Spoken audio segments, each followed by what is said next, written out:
બનાસકાંઠાની વાવ વિધાનસભા બેઠકની પેટા ચૂંટણીનું આવતીકાલે પરિણામ જાહેર થશે। શહેરની જગાણા એન્જિનિયરિંગ કોલેજમાં શનિવારે 23 રાઉન્ડમાં મતગણતરી યોજાશે। વાવ બેઠકની પેટા ચૂંટણી 13 નવેમ્બરે યોજાઈ હતી। ચૂંટણીમાં 70.54% જેટલું મતદાન થયું હતું। હાલ ચૂંટણીના 10 ઉમેદવારોના ભાવિનો નિર્ણય ઈવીએમમાં કેદ છે। મહત્વનું છે કે વાવ બેઠકની સીટ જીતવા માટે તમામ ઉમેદવારોએ એડી ચોટીનું જોર લગાવ્યું હતું, જેમાં સ્વરૂપજી ઠાકોર, કોંગ્રેસના ગુલાબસિંહ રાજપૂત અને અપક્ષના માવજી પટેલ વચ્ચે જંગ જામ્યો હતો।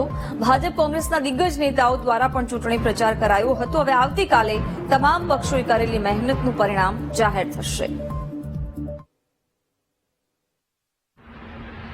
વાવ વિધાનસભાની પેટા ચૂંટણીનું 13 નવેમ્બરે મતદાન યોજાયું હતું અને મતદાન બાદ તમામ ઈવીએમ મશીનને પાલનપુર નજીક આવેલી જગાણા એન્જિનિયરિંગ કોલેજ ખાતે સુરક્ષામાં રાખવામાં આવ્યા હતા। બીએસએફ સહિત અને પોલીસ જવાનોની ચુસ્ત બંદોબસ્ત વચ્ચે તમામ ઈવીએમ મશીન અહીંયા રાખવામાં આવ્યા હતા। એન્જિનિયરિંગ કોલેજ છે જગાણાની વાવ વિધાનસભાની પેટા ચૂંટણીને લઈને આવતીકાલે એટલે કે 23 નવેમ્બરે વહેલી સવારથી મતગણતરી હાથ ધરાશે।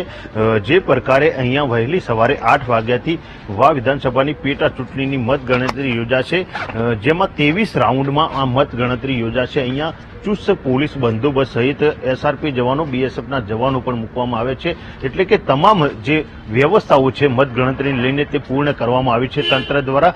જે પ્રકારે વાવ વિધાનસભાની ચૂંટણીની જો વાત કરીએ તો સમગ્ર જે ચૂંટણી હતી તેમાં ભાજપ, કોંગ્રેસ સહિત અપક્ષ ઉમેદવારો મેદાનમાં હતા।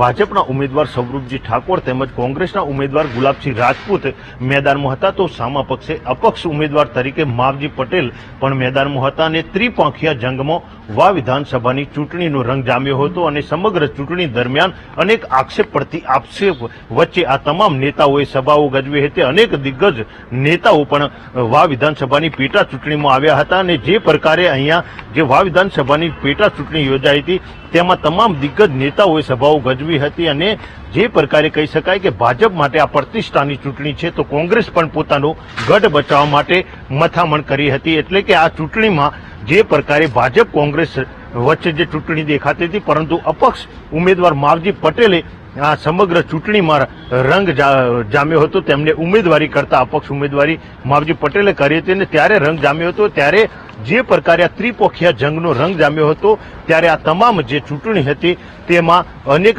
દિગ્ગજ નેતાઓ પણ મેદાને ઉતર્યા હતા અને પ્રચાર પ્રસાર કર્યો હતો અને 13 નવેમ્બરે મતદાન યોજાયું હતું, જેમાં 70.54% જેટલું મતદાન થયું હતું। ત્યારે આ તમામ જે EVM machine Jagana engineering college ખાતે રાખવામાં આવ્યા હતા અને આવતીકાલે વહેલી સવારથી આ મત ગણતરી યોજાશે। ત્યારે અહીંયા તમામ વ્યવસ્થાઓ તંત્ર દ્વારા પૂર્ણ કરવામાં આવી છે અને 23 રાઉન્ડમાં આ મત ગણતરી યોજાશે। ત્યારે જે વાવ વિધાનસભાની પેટા ચૂંટણીમાં 10 જેટલા ઉમેદવારોનું ભાવિ આ મતપેટીમાં છીલ છે, ત્યારે આવતીકાલે આ મત ગણતરી યોજાશે અને વાવમાં કોણ મેદાન મારે છે તે આવતીકાલે જાણી શકાશે। મોગજી ચૌધરી, વીટીવી, બનાસકાંઠા।